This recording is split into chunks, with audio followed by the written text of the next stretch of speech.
Now, there's a similar myth in Canaanite literature. And that myth is called the Bale Epic. Now, has anyone ever heard of the Bale Epic? Oh, a couple more hands there. And I want to tell you this one really quickly because I want you to see the commonality, how there's a lot of things similar. Now, Babylon, of course, was an ancient culture that went back to, several thousand years BC. And of course, it had rises and falls as well. And we know that was in central Mesopotamia, which is now Iraq, along the river of Euphrates, the Tigris and the Euphrates. Now, Canaan,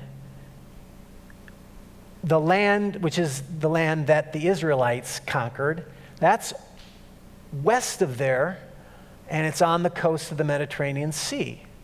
And Canaan was that land that they were going to conquer, and within the land, by around 1947 only, they found for the first time many documents in a town called Ugarit that had a lot of this mythology in it, but it was mythology related to the Canaanite culture. And interestingly, the Canaanite language is very close to the Hebrew language. So there's a lot of interaction between those cultures going on there as well. And we're going to see a lot of these commonalities. But nevertheless, the Bale Epic, you see Bale up there, that's an image of Bale that came out of there. That's one of the tablets of that. And this multi-headed creature is a seven-headed sea dragon. The Bale Epic is a little different, but there's some commonality. So the Bale Epic is this, that there's a pantheon of gods, only now we're in Canaan, different gods. The head of the pantheon, like the father god, is El, which is very similar to the Hebrew god, the name. It means similar things. And there's a pantheon of gods, and Baal was also the god of vegetation and storm, very similar. And there's a story about how they all kind of vied for power and authority, and the god sea, which is the same thing as the ocean, right? But they called it sea. The word for it is yam, technically, but let's just call it the god sea, rose up and wanted to be head over the gods. But Baal rose up and said no, he doesn't want them to be, he wanted to be head of the gods. So he vanquishes sea, and sea was a symbol of chaos, just like the sea dragon Tiamat, right? And it says that he vanquishes the sea and he dries up all the rivers. Another common motif in the ancient world. And guess what it also says that he does? It says that he conquers Leviathan, the sea dragon. Leviathan the sea dragon. And it says that Leviathan has 7 heads. And then what happens is he vanquishes that, and then he gets bumped up to the head of the pantheon, and he gets to have his own temple built on Mount Zaphon, which is the mountain in the far north, or Zaphon. And the goddess Asherah helps him to build his temple or his house on this holy cosmic mountain of Zaphon in the north.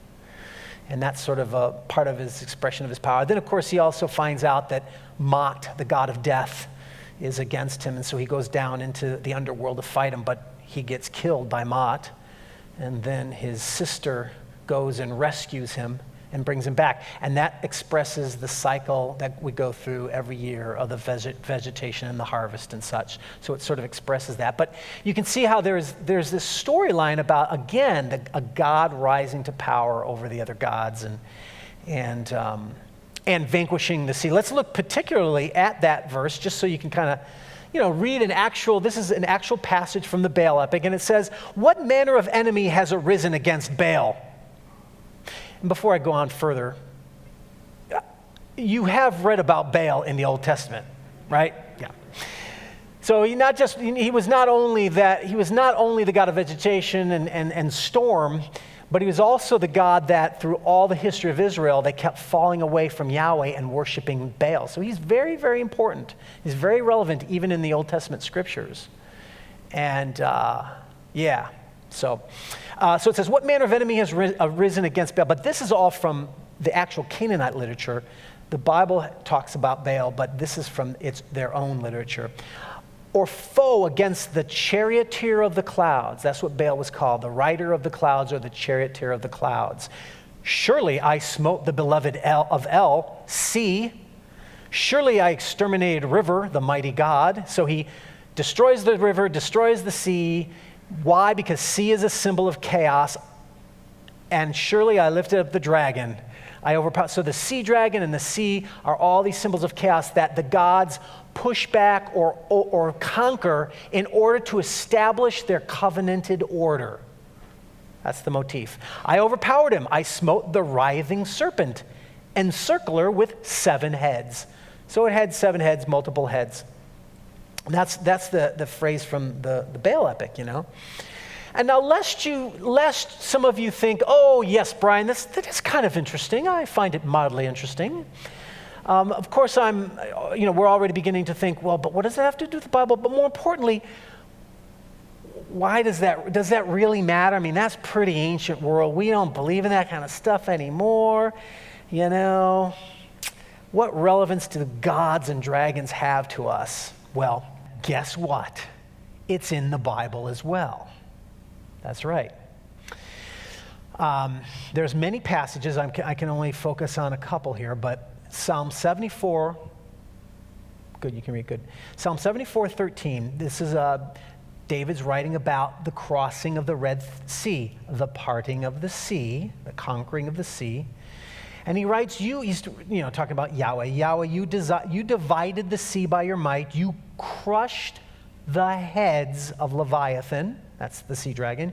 You gave him as food for the creatures of the wilderness. You split open springs and brooks. You dried up ever-flowing streams. Sound familiar? That should sound very familiar to you now. You have established the heavenly lights and the sun. That's creation language. You have fixed all the boundaries of the earth. You have made summer and winter. There's a lot more to it than that. But just to draw a few of these points, we have the dividing of the conquering of the sea and the drying up the rivers again, don't we? We have Leviathan, the sea dragon. We're going to look a little closer at Leviathan. I know some Christians think maybe it's a whale or a sea monster or a sea dinosaur or something, but it isn't. It's actually the same thing as in other ancient languages. It's a symbol of chaos that God pushes apart the chaos to create or establish his covenanted order.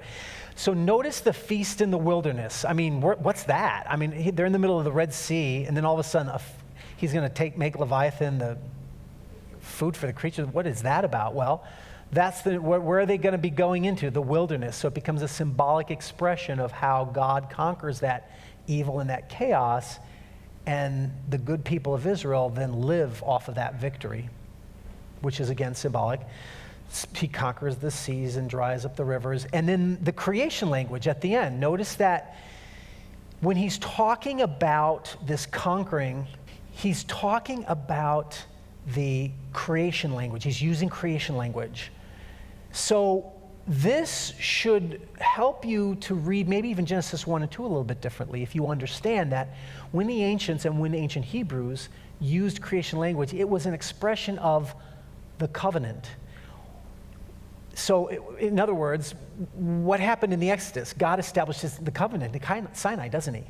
And so, this whole thing of conquering the seas, crushing the sea dragon of chaos, which, by the way, it says heads of Leviathan.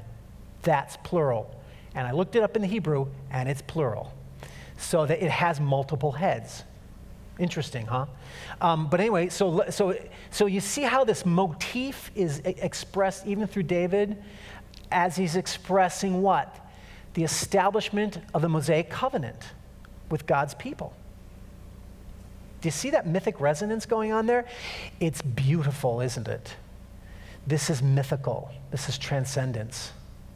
The parting of the Red Sea, the Sinai, it's more than a physical event. It's a spiritual description of the Mosaic covenant.